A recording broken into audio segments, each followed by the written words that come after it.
Obviously, the start of the game, a lot of crazy stuff happened. Maldo went out with an injury. Graham had 2 fouls, and then obviously Jeff cut the hook. What was kind of your mindset to kind of settle everything down and get back into it? Well, I think to answer that one, I don't think that we wanted to settle things down. I think we might have been too settled down to start that game, even though things were a little funky with Graham getting those 2 early fouls and Maldo being out. But we felt like we were maybe just a little bit flat.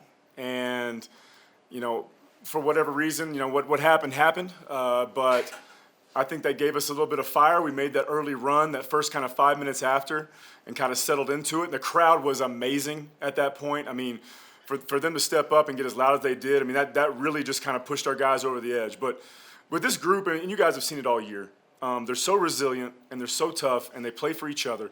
We talk about it all the time. And for them to go in that huddle when Coach Linder got ejected and just, hey, we're going to go get it done. And we're just going to go get it done. And it wasn't pretty. There was a lot of not great possessions when we'll go back and watch the film on both ends. But, it's what we've done all year. We just gritted our way through and found ways to win tough games.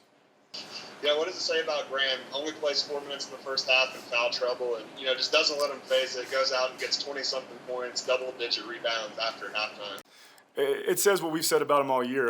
There's a reason why we always say he's one of the best players, if not the best player in this league. Obviously, our opinion, we're biased. We think he's the best player. But, he's just a tough kid, and he's just a winner, and he's just about all the right things. And for him to go to the bench in that situation, which has been a challenge for him all year with foul trouble, and it's tough. You got guys that, the fouls have been an issue for him. It's challenging for him. So for us to have him come back in the second half with great focus, to have great feet defensively, to not get fouls, and just to play solid, it just speaks to his character, who he is as a person, as a player.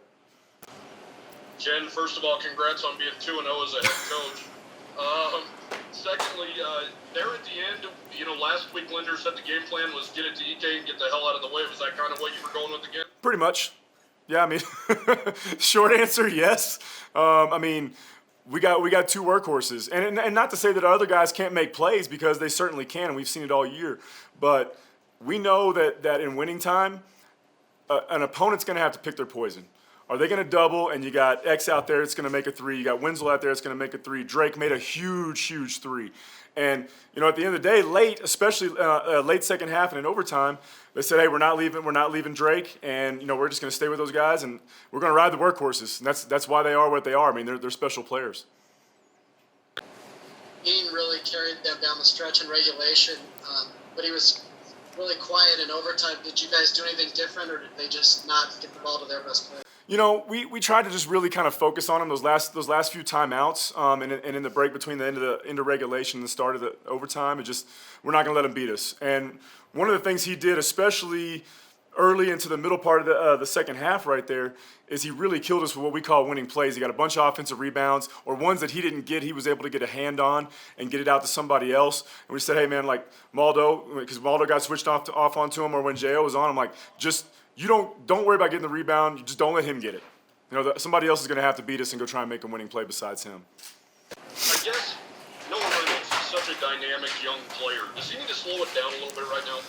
Probably so, but that's part of what makes him really good, is that he's fearless and he's got a great self-belief and he thinks he can go make plays.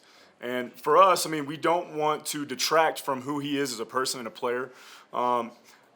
As he progresses and as he matures as a player and as he plays more, then he'll realize, this is what the tempo is. This is the situation in this game. And, sometimes he's going to get a little bit sped up. But, the other end of that is that fearlessness and that self-belief allows him to go make a play.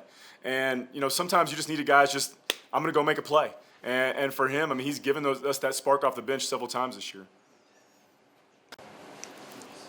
Brandan had a 3 that almost went down near the end of regulation, and then Drake had one in overtime, and both misses. Graham got the rebound and did some damage. Just how big were those offensive? Oh, huge. It's the difference in the game at the end of the day when it comes down to winning time, who's going to go make a play. And Graham did a great job of finding those guys out of the post when the double came and got him great looks, and then just went on the back end and cleaned it up for him. It's just when you have guys that just aren't afraid to go win, that's when your program really goes to different heights. And we have that right now. And we have guys that just care about each other.